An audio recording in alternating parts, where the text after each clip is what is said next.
Hello everyone, আসসালামু আলাইকুম। আজকে আমরা নবম দশম শ্রেণীর পরিমিতি অধ্যায়ের একটি গুরুত্বপূর্ণ গাণিতিক সমস্যার সমাধান করব। কোনো ত্রিভুজের দুই বাহুর দৈর্ঘ্য যথাক্রমে 9 সেন্টিমিটার ও 10 সেন্টিমিটার এবং এদের অন্তর্ভুক্ত কোণ 60 ডিগ্রি হলে ত্রিভুজটির ক্ষেত্রফল নির্ণয় করো। এই প্রশ্নটির সমাধান আমরা করব।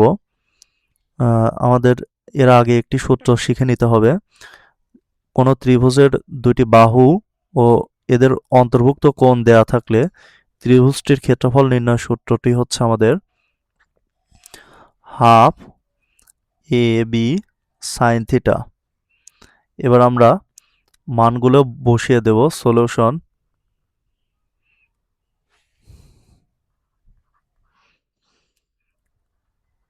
কোনো ত্রিভুজের দুইটা বাহুর দৈর্ঘ্য, ধরি প্রথম বাহুর দৈর্ঘ্য এ ইকুয়াল টু হচ্ছে আমাদের 9 সেন্টিমিটার এবং দ্বিতীয় বাহুর দৈর্ঘ্য বি ইকুয়াল টু হচ্ছে আমাদের 10 সেন্টিমিটার এবং এদের অন্তর্ভুক্ত কোণ হচ্ছে আমাদের থিটা ইকুয়াল টু হচ্ছে আমাদের 60 ডিগ্রি।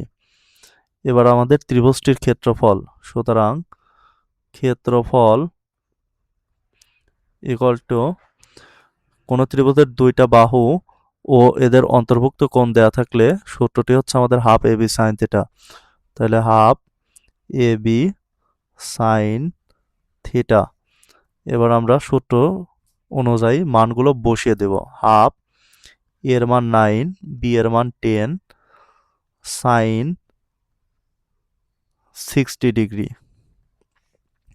তাহলে আমাদের আসবে এখানে হাফ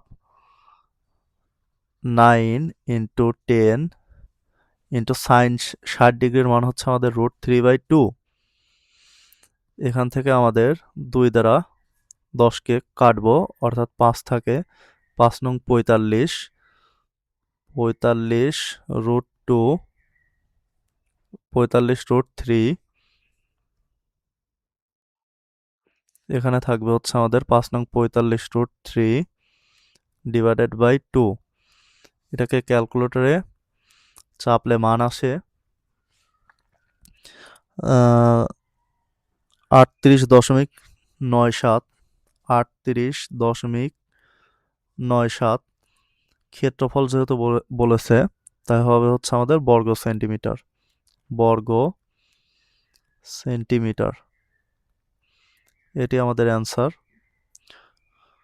ধন্যবাদ সকলকে। আসসালামু আলাইকুম।